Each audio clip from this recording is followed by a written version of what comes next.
Team vision meetings. I don't hear people talking about this ever, but it has been so huge in my own business. So of course I wanted to share it with you guys.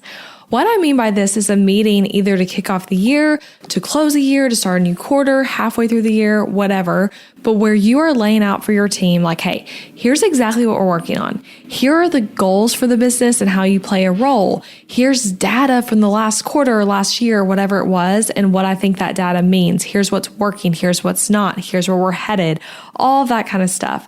And this is obviously something that large companies are doing and even small to medium-sized businesses, but it's also great for us business owners who have small teams where the team might even be all contractors and where they may or may not be completely remote. So in this episode, I'm telling you how to do this exactly. And of course, you can make it your own, but I'm sharing what this has looked like in my business from the last year because I hosted 2 of these last year, one to kick off the year and then another halfway through the year to recap like, okay, here's where we are in those goals and to present new goals. And as we start another year, if you're listening live, I'm doing this again. And I'm actually working on preparing for that meeting now as I'm recording this episode for you. That was something I was working on this morning of like starting the process for it. So this is totally fresh on my brain and that helps me be able to help you even more with this content. So let's dive into it.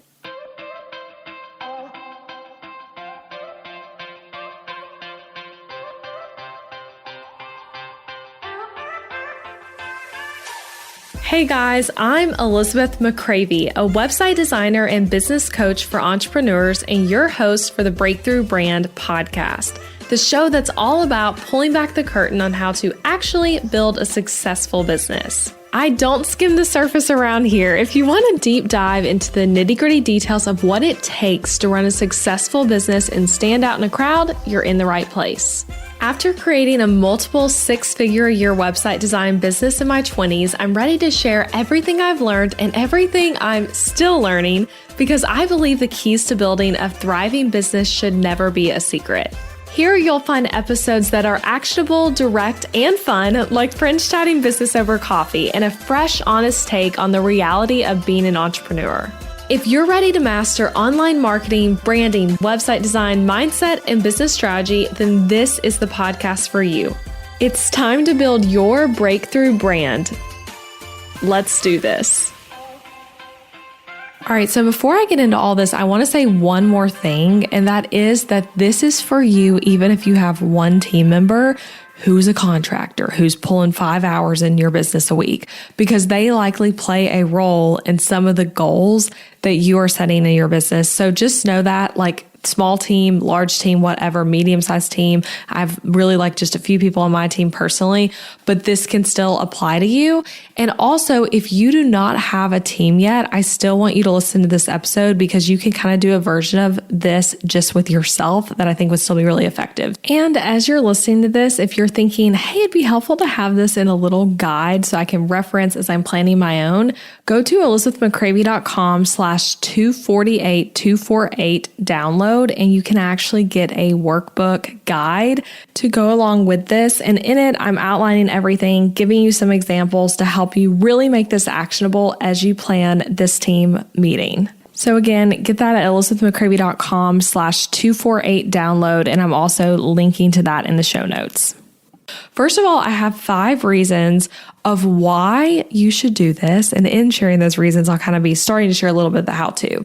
But the first reason is that we often don't talk about the overall vision enough for the company with our team, especially remote team members or contractors. And as a visionary, you might know like this happens where you're feeling like, this is what I'm hoping happens with social media, or I'm hoping to launch this by June, or I'm disappointed in these numbers and want to see them change, but you don't tell anyone. You just keep it to yourself.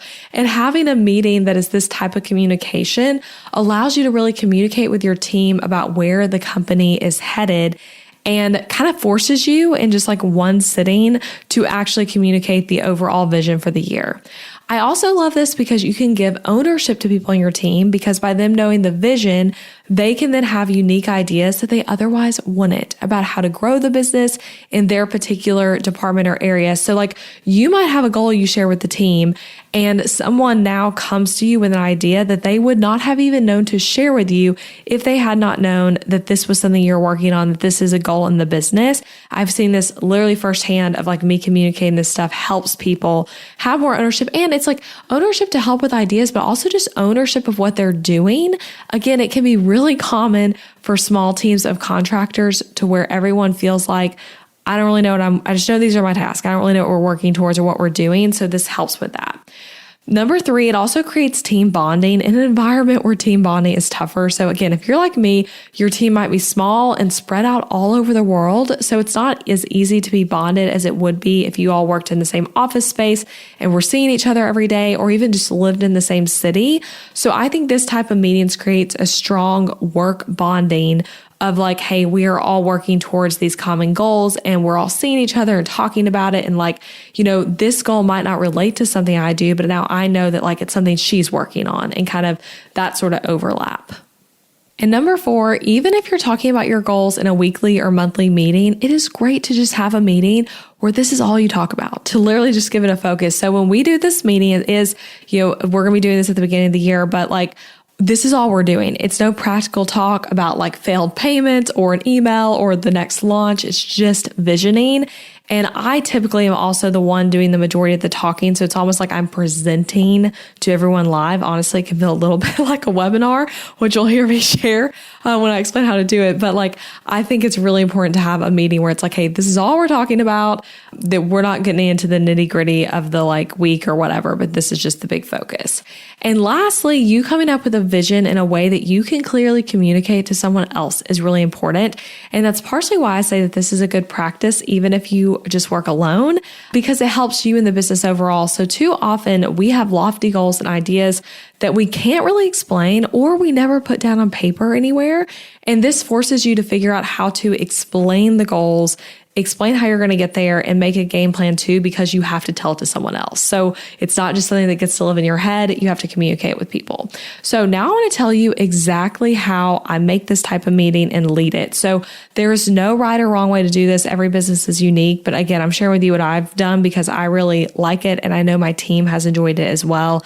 And this is literally what I'm doing to do mine for this year as well. So first step really is that I, as the CEO, come up with all the goals and vision and all of that for the year. And this takes me a ton of time. So this is like a large step spread out usually over a few weeks in little spurts. You could also totally get away and like have a whole day where you just focus on this or something. That has not really been how my life is set up for me to do that. So for me, it's normally like in little spurts where I'm feeling like working on this. So like literally yesterday, for example, I finished up recording lessons for my new course, Podcast Success Blueprint. And then I had a meeting with someone and I had like about an hour until I needed to go pick up my son from preschool. So I was like, okay, I'm not going to dive into course stuff more. I'm kind of too exhausted to like outline another lesson.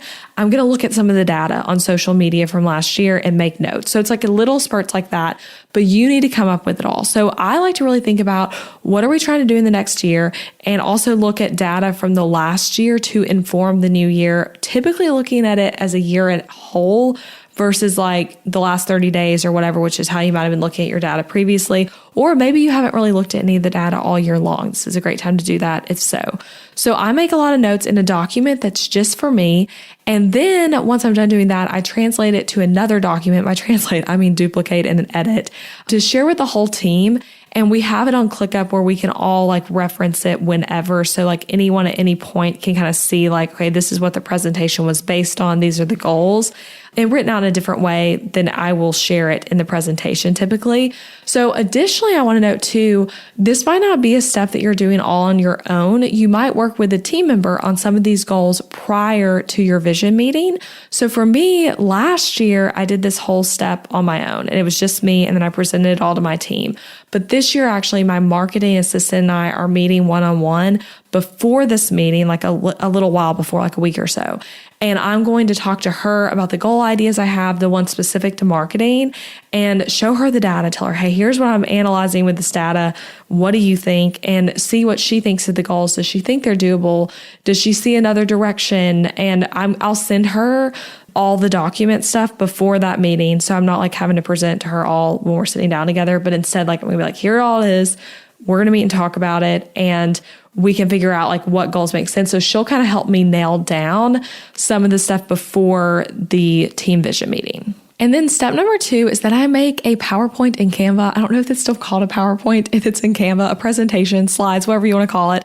And it is often long. So I actually have, let me see, I have last year's pulled up, and it was 56 slides. So a lot of slides. Yours obviously doesn't have to be that long. I was going through some of them pretty quickly, but this also is like an hour long to hour and 15-minute long meeting. So the PowerPoint is going through everything from the data to the goals to the word of the year for the business. I'm going to share with you guys in a moment what all I share, but it's like going through all of it and laying it out in an interesting way, typically just with text and like photo backgrounds and stuff. But yeah, this is why I said it can kind of feel like a webinar or like some sort of presentation, because it is like you're making slides in Canva that you might actually base off of something you've done for like an online summit or, you know, a speaking engagement or something like that. And then the third step is that I schedule a meeting with the team. It's typically our first meeting of the year. And it's, again, to set the goal and vision for the whole year. And then after that, in future meetings, we might kind of do some check-ins of like, hey, here's how things are going with these goals. So like we said, we wanted to get on to this number of this thing. Here's where we are. And with this, I do it on Zoom and you would be presenting, but you can also keep it casual. So like give the team time to talk, ask questions. I give feedback while you're still manning the boat. Otherwise, you could also ask your team members to take notes during it on ideas they have or things they'll want to discuss in more detail later. So that's how it has played out for us in the past, where like I'm mostly the one talking, but then afterwards I talk one-on-one, just like over Slack with everyone of like, hey, like what were your thoughts on all this? And then we kind of do some more individualized things, but also people can like ask questions and whatnot. And I do this on Zoom and screen share. And also worth noting, this could be a time to invite other team members to be involved who aren't in the day-to-day of the business as much. So you might have like this 1 or 2 core people that you're like, they're on Slack with me, they're in ClickUp with me, like they work on stuff alongside me. But this could also be a time to invite someone like your podcast editor or bookkeeper or the copywriter you work with really frequently. If you want them to know this stuff too, you'd obviously be paying them for their time to be there. But I think that could also be helpful of like inviting them to this. And if you're available, I'd love for you to come and pay you to be here so you can see what I'm working on and it can help inform what you're doing in the business too. So now, what do you talk about in that 56 slide PowerPoint, right?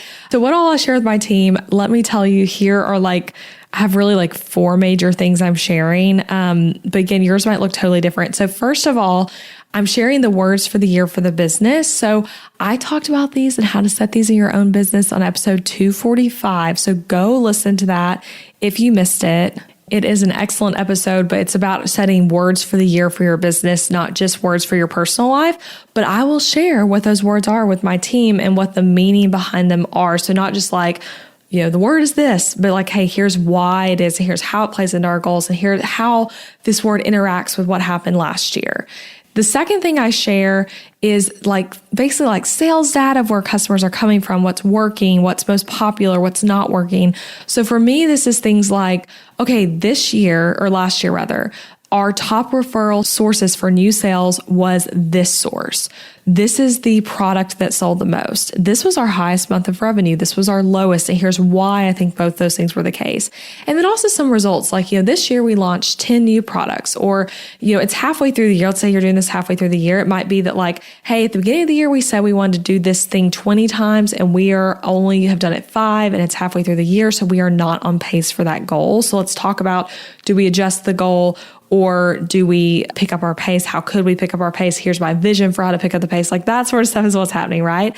So basically like data analytics a lot. And I'm not sharing like necessarily everything I personally find. So I might find some data that I look at and analyze for myself to come to the goal that I don't share with the team. Like, for example, you might not feel comfortable sharing like exact revenue and sales numbers with your team, and that's okay. You can still actually do a lot of this data sharing without sharing like nitty gritty numbers. So just basically sharing like, hey, what's working, and also pat people on the back when like the thing that's working is something that they do in the business. Like, that's a great time to be able to offer some like praise to your team members. Okay. And then the third thing I talk about is the goals for the year broken down into categories. So I sort my goals by the words of the year. So like each word of the year has some goals under it, not like an exact number of goals, but some goals under it. And we'll talk through what each one is and like what is meant by that goal, all of that kind of stuff, how we're going to get there. We talk about what's on the horizon for the year. That's kind of a part of this. So like, for example, in this year's meeting, I will be talking about how I will be on maternity leave for some of the year and like what that will look like. And we will totally have a separate team meeting about my maternity leave and like how that's going to look. But that will be like a part of mentioning like the structure for the year, because that's obviously a huge piece of it. We also have action items in each goal for each team member. So I really like this part. I typically will be able to say, okay, like, here's the goal, right? Now here's how each of you play a role in it. And sometimes not every team member is involved in the goal, but sometimes everyone is, or sometimes maybe one team member, it's like, hey, you're not involved in this, but you manage the inbox. So your involvement can be that like, if you have an idea based on something someone says in the inbox for this, like send it to us, that sort of thing. So basically like all the goals for the year broken down into categories. And this is the biggest portion of this presentation. And also I should note, all these things I've said are kind of intertwined. So it might be that you start with the words of the year and then you start breaking it down by word, like here's the goals within it. And then like you're sharing a social media goal and that's where you share some of the data or something like that. So it all kind of goes together. And then a fourth thing I include is problems and also good things from the previous year and what I learned. So last year, I was just looking at like my presentation.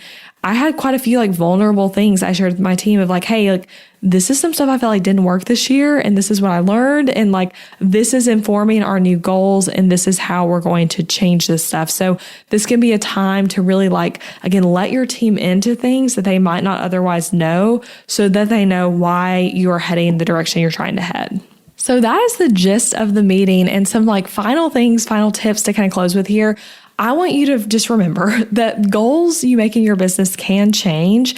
So this is why revisiting this later in the year and also having an area where everyone can reference the goals is helpful. Like, because you making a PowerPoint presentation saying goals does nothing if you guys aren't like looking at them again after that. And if you can't remember what the numbers are.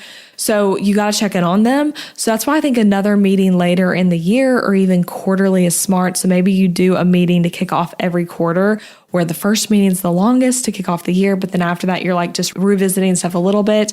Or maybe you're more like me and you just do like 2 a year and one's halfway through the year. So I also recommend having an area, again, with all the goals clearly laid out so any team member can see it and it does not just live in a PowerPoint. So if you're ever like, hey, what was our goal for how many guest interviews you were going to do this year? Like we need to be able to go find and see it. And the biggest thing I just want to say with this is like, you have to revisit the goals or they don't matter. And sometimes a goal changes. And when it does change, you need to like communicate to your team, which is something I've not always done well of like that communication aspect. But like, yeah, just knowing that like a goal might change even when the overall vision for the business doesn't change. So like I even think about for my business last year, there's a goal I set at the beginning of the year that I felt really passionate about and I actually worked on earlier in the year and literally changed my mind. I was like, we're not going to do that anymore. And here's the reason why we're not going to do that. And when we did our halfway through the year meeting, I told everyone like, hey, I know we said we were going to do this, but like, here's why I don't think it's a good idea anymore. So this is the way we're pivoting that. And I want to also tell you to close that like whenever you're listening to this is a good time to do it. So don't feel like it has to be January. Like people say with goals, there's nothing magical about January 1st. You can start this at any point in your business. Maybe it's like the middle of August and you're like, hey, I'm going to finally set goals for my company and I'm going to share it with my team for the first time. Like you can literally do this at any time. There's no rhyme or reason to win, but I did want to air this for you guys so that if you do want to kick off the year this way, you can. So anyway, that is it, friends, how to host a team vision meeting.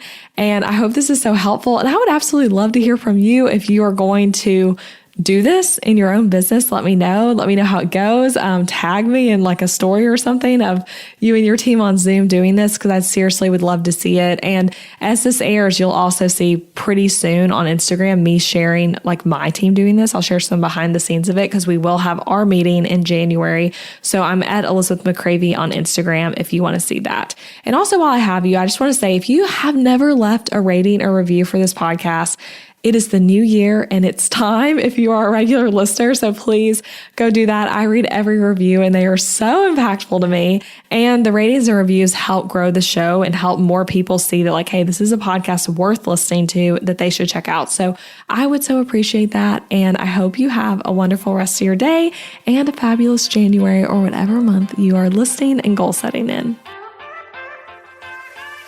Thank you for listening to this podcast episode all the way until the end. I appreciate you being here. And if you enjoyed this episode, then I want to invite you to check out my website template shop too.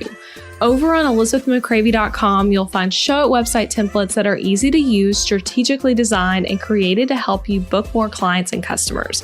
Maybe your current website is really boring. Maybe it's a challenge to update, and maybe even it's that thing that you really feel like is just completely holding your business back.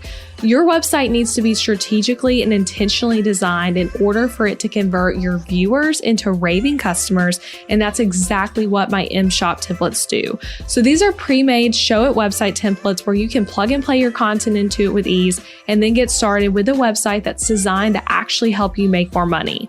These templates are designed to be SEO friendly on the back end, and they're not just pretty, but they are very strategic and with all the strategies I teach on this podcast. And best of all, they're easy for you to set up all by yourself. So shop them at elizabethmccravey.com/shop and come join the M-Shop family of hundreds of happy customers. And as an added perk, you can use the code BBPodcast at checkout to get 10% off any template as a thank you for being a part of the podcast family. So that's BB Podcast for 10% off any template over at elizabethmccravey.com. And if you love this podcast, don't forget that you can subscribe on Apple Podcasts so that you never miss an episode, and leave a rating and review for the show wherever you're listening. Share it with a friend, share it on Instagram or Facebook. That's a great way to support the podcast and get the word out. All right, I'll be back next week with another new episode.